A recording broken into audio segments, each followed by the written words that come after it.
Hey y'all, Scott here. Anti-imperialism is at the center of libertarianism, as long as we keep it that way.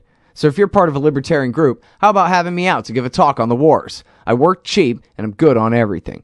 I've even been known to change a mind or two with some of these things.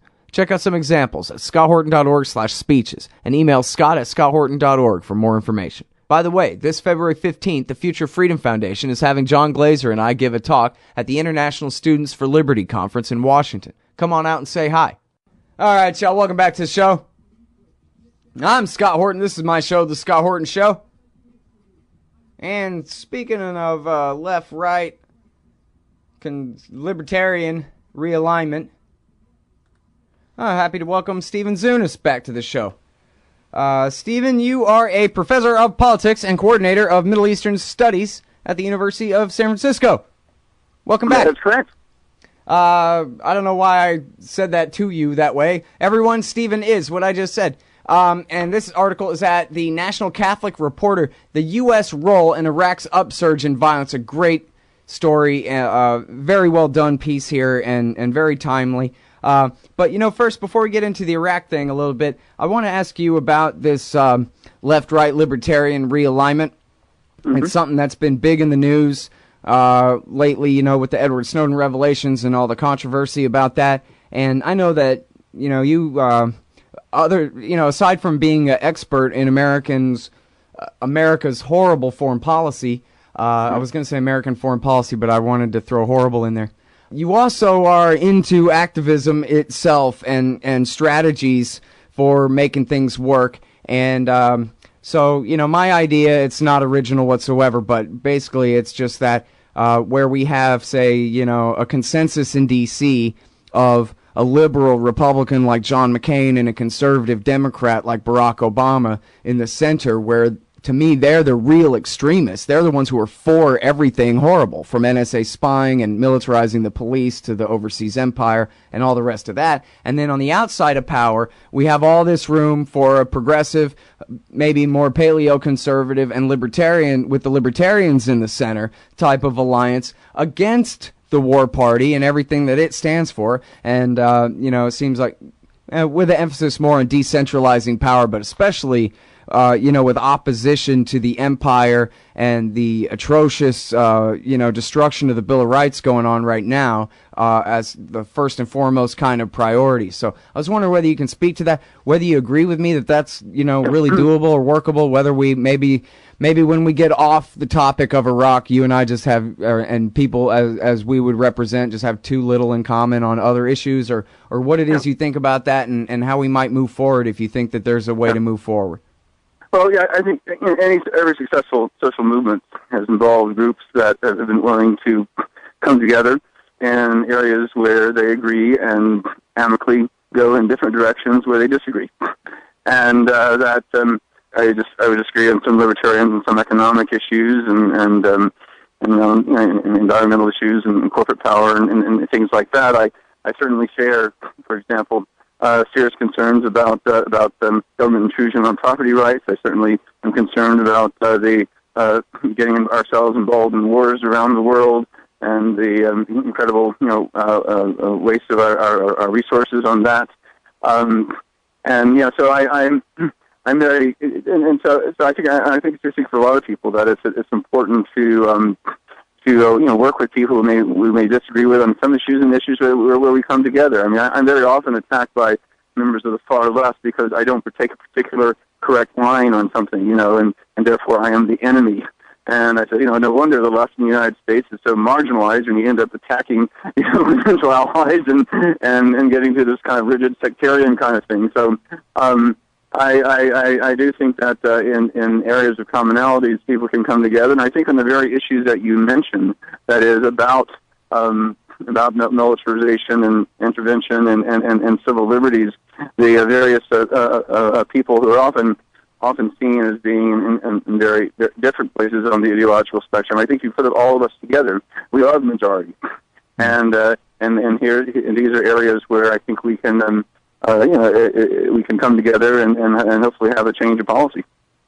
Well, and you know, the thing is, too, at least from my point of view, and I guess it sounds a little bit naive, but in a way, conservatism, American conservatism, is about conserving, at its very core, is about conserving classical liberalism. It's about conserving the gains of the American Revolution and the U.S. Constitution and preventing them from being, completely trampled underfoot. And so, like, if you read the American Conservative magazine, I'm not sure what percentage of the entire conservative movement that magazine really speaks for, but of course, they've got great stuff about every aspect of American foreign policy and the U.S. government's relationship to the individual. I think in many ways are the more accurate reflection of the American conservative tradition, even though by what the media and other people generally think of conservatives, they seem like more of an outlier group. But I think that the fact is that there's always been a contradiction between republic and empire. And in fact, that was the big thrust that we saw over 100 years ago when the United States decided to conquer the Philippines, where where you also had a mixture of people coming together. The Anti-Imperialist League was formed that included a number of folks from across the political spectrum, and included ordinary working class folks to leading intellectuals, included Mark Twain. He was their vice president, who asked this very question: what kind of nation are we? I mean, our founding revolution was against empire, and so what are we doing, becoming an imperial power ourselves and conquering the Philippines? Especially since it cost many thousands of American lives and our treasury in doing so. Mm-hmm.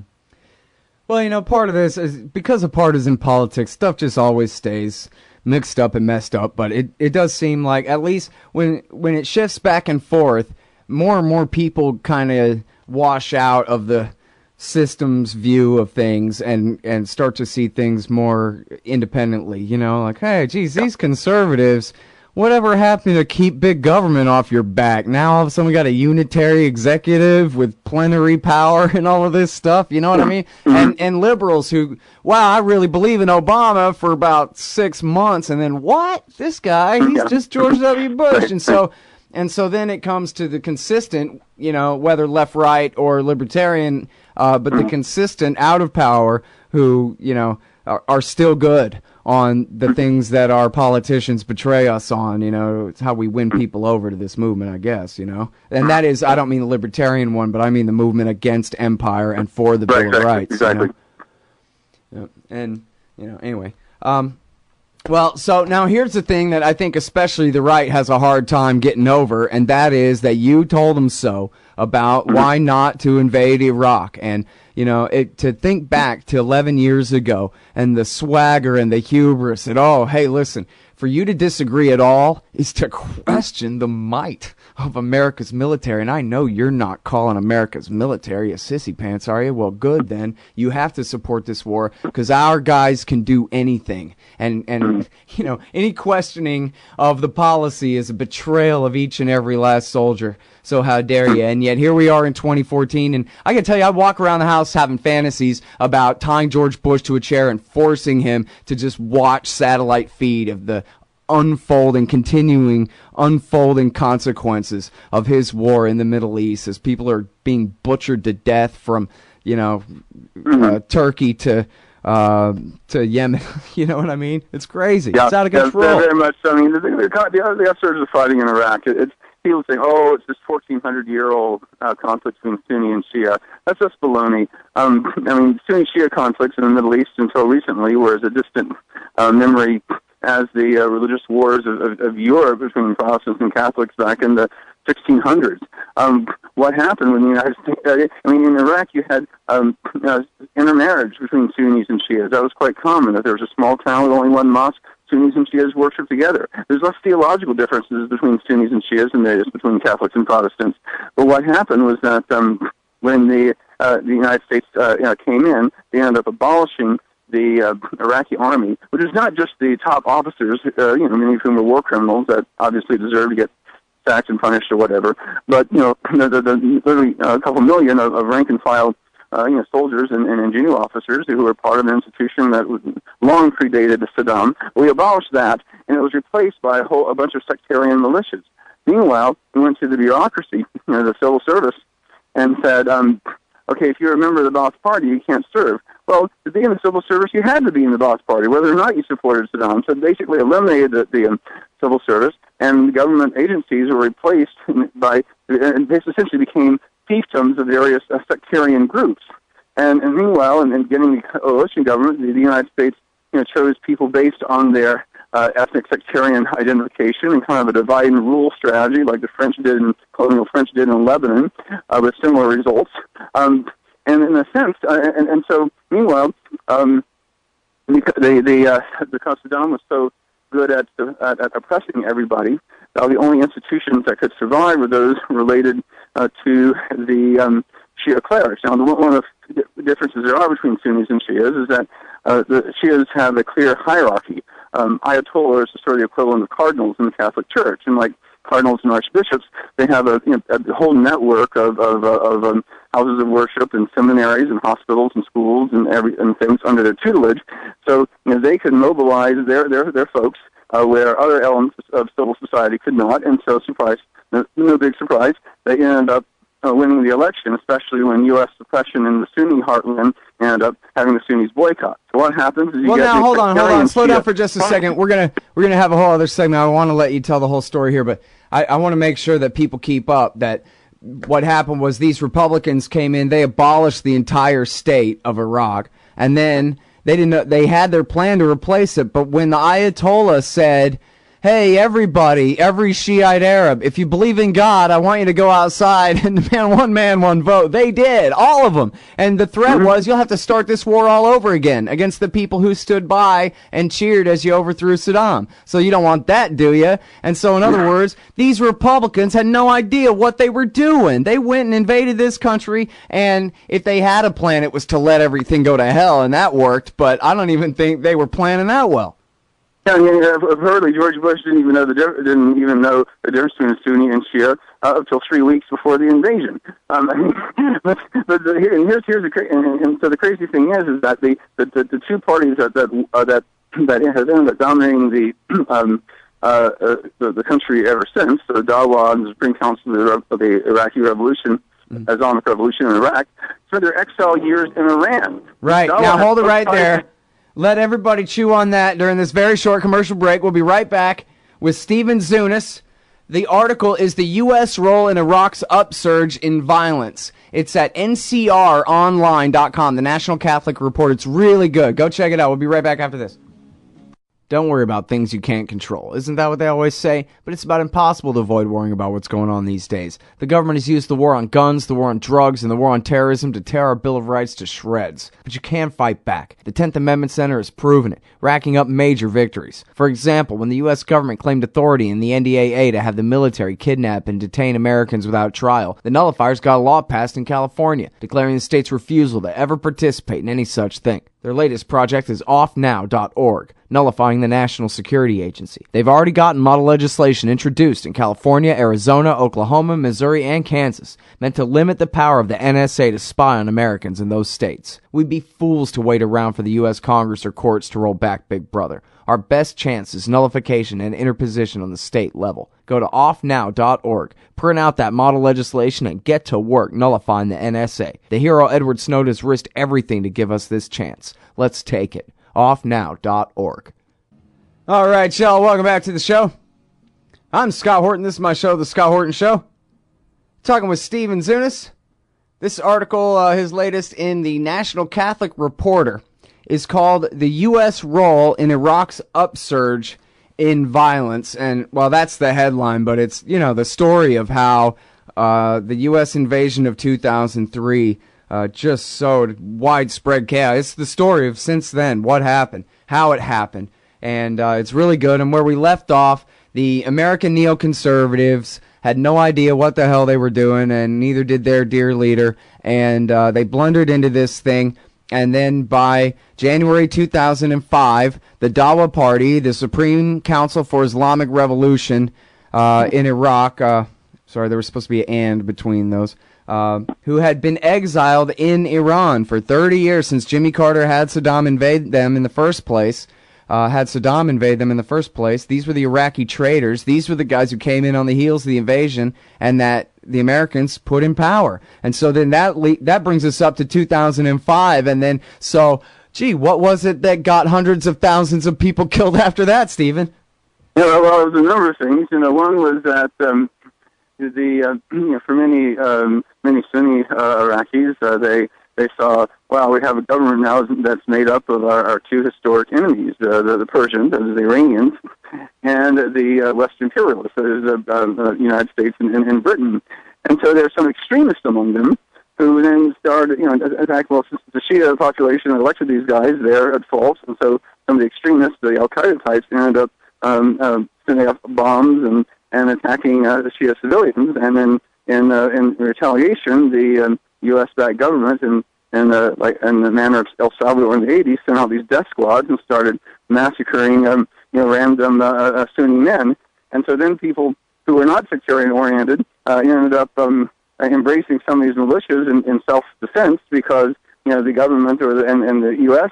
Troops weren't protecting them, and the thing just kind of spiraled out of control. So in other words, it's not that they're fighting over their sectarian differences. And it's kind of like the Catholics and Protestants in Northern Ireland. They weren't fighting each other because they were about religion per se. It was that the Catholics, for various historical reasons, identified as Irish nationalists, and the Protestants, for various historical reasons, identified as British Unionists. But that didn't stop extremists on both sides from planting bombs in the pubs that were frequented by the other. Right. And so this is kind of what happened in Iraq, and then.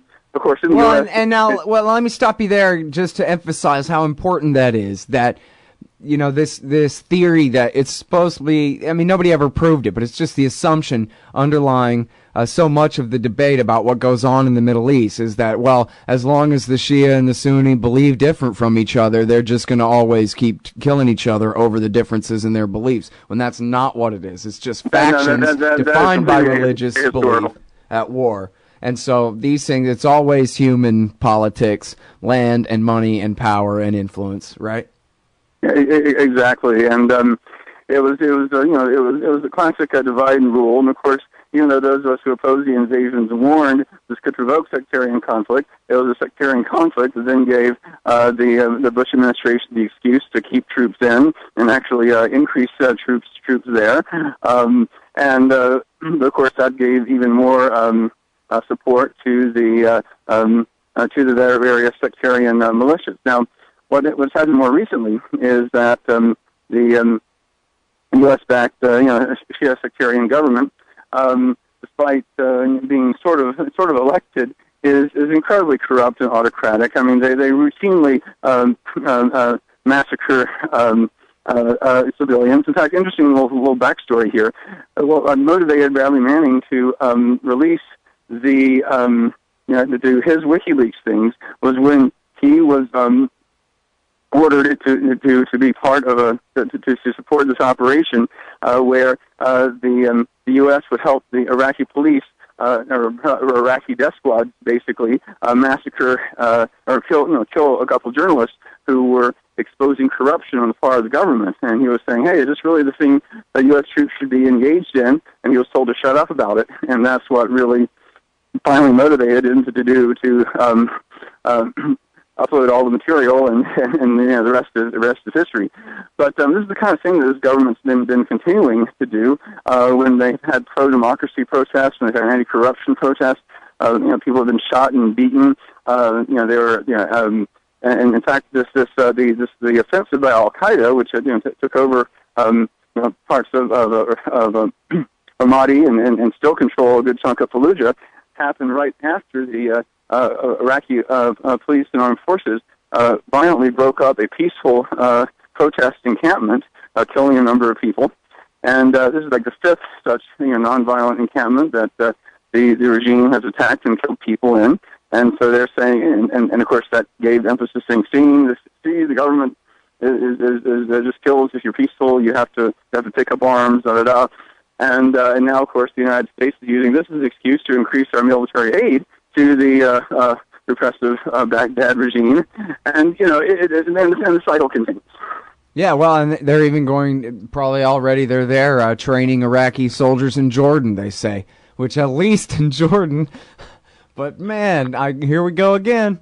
Yeah, exactly, and And I mean, Saddam Hussein was incredibly brutal and repressive, but he was pretty much an equal opportunity oppressor, at least among the Arab population.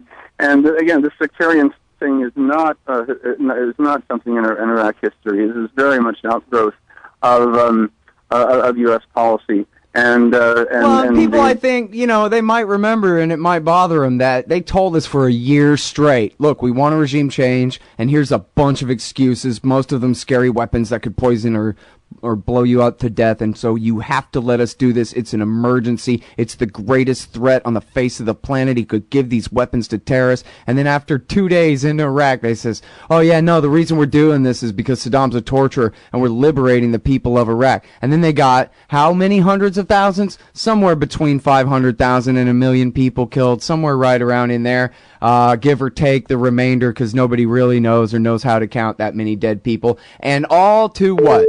Give them a regime of torturers. Great. Mm-hmm.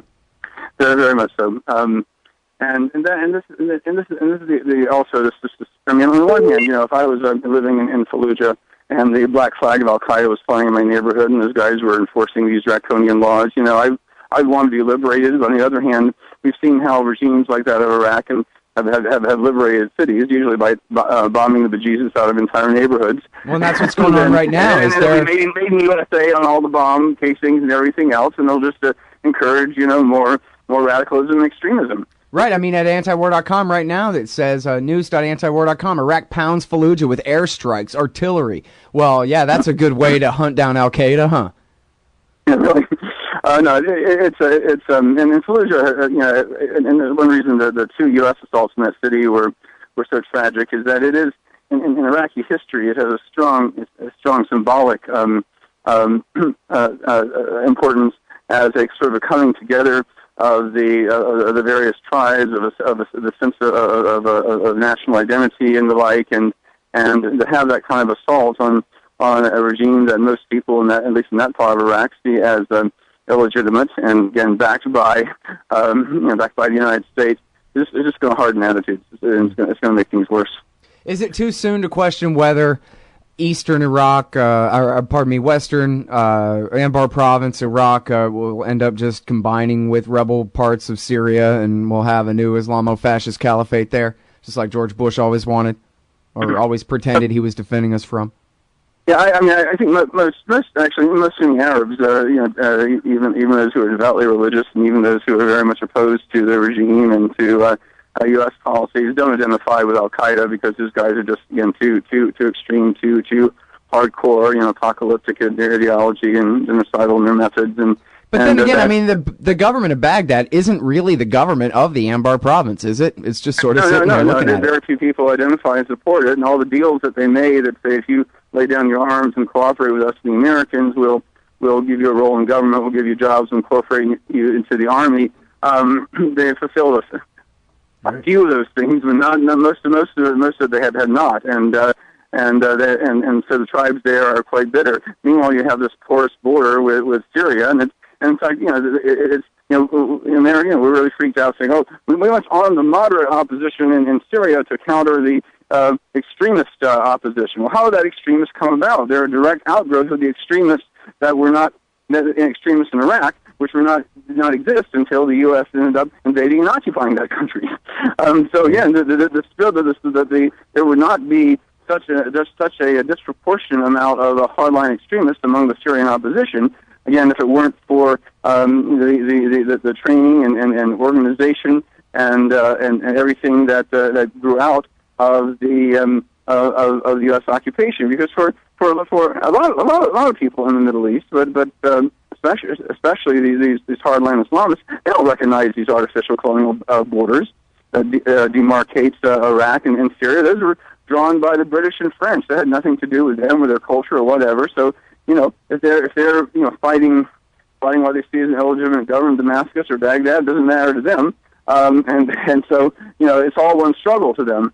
And again, so I think this is the most of the faults of the horrible things going on in Syria is the Assad regime itself.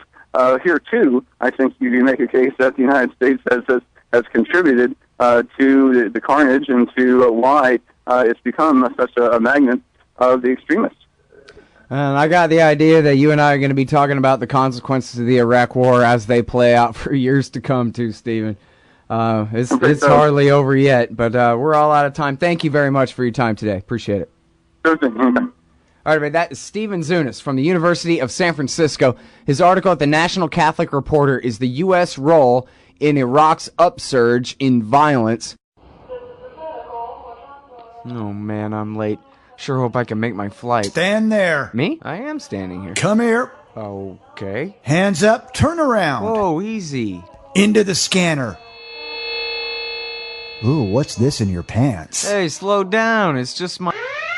Hold it right there. Your wallet has tripped the metal detector. What's this? The Bill of Rights? That's right. It's just a harmless stainless steel business card-sized copy of the Bill of Rights from securityedition.com. They're for exposing the TSA as a bunch of liberty-destroying goons who've never protected anyone from anything. Sir, now give me back my wallet and get out of my way. Got a plane to catch. Have a nice day. Play a leading role in the security theater with the Bill of Rights Security Edition from securityedition.com. It's the size of a business card, so it fits right in your wallet, and it's guaranteed to trip the metal detectors wherever the police state goes. That's securityedition.com. And don't forget their great Fourth Amendment socks. Hey guys, I got his laptop. Hey, I'll Scott Horton here for cashandthecoins.com. So you want to buy some Bitcoins? Cashandthecoins.com makes it easy and 100% anonymous. Just deposit the money into their account at any Bank of America, Wells Fargo, or credit union with shared branching, and then just email them a picture of the receipt with your Bitcoin address and you get your Bitcoins. A simple, clean, anonymous way to get Bitcoins. In a tough, competitive new market, cashandthecoins.com has the advantage. A great system and great customer service to keep you coming back. That's cashandthecoins.com. Hey y'all, Scott here. So you made a little bit of money in this horrid economy only to find that the Fed has more or less outlawed saving. So into the treacherous waters of the stock market bubble you go. But how to make a little money without too much risk of losing it all? Check out wallstreetwindow.com. Mike Swanson is a successful former hedge fund manager who opens a very real window into his main account, updating his subscribers on the facts of and the reasoning behind all his market moves. Follow along on paper or with real money and see what happens at wallstreetwindow.com. Man, you need some new stickers for the back of your truck. Scott Horton here for libertystickers.com. Aren't you sick and tired of everyone else being wrong about everything all the time? Well, now you can tell them all what's right with some stickers from libertystickers.com. At libertystickers.com, they're against everything, so you know they're good on your issue, too. Whether it's the wars, police, state, gun laws, the left and right, or the president, libertystickers.com has hundreds of choices so you can find just the right words to express your opposition and contempt for those who would violate your rights. That's libertystickers.com. Everyone else's stickers suck.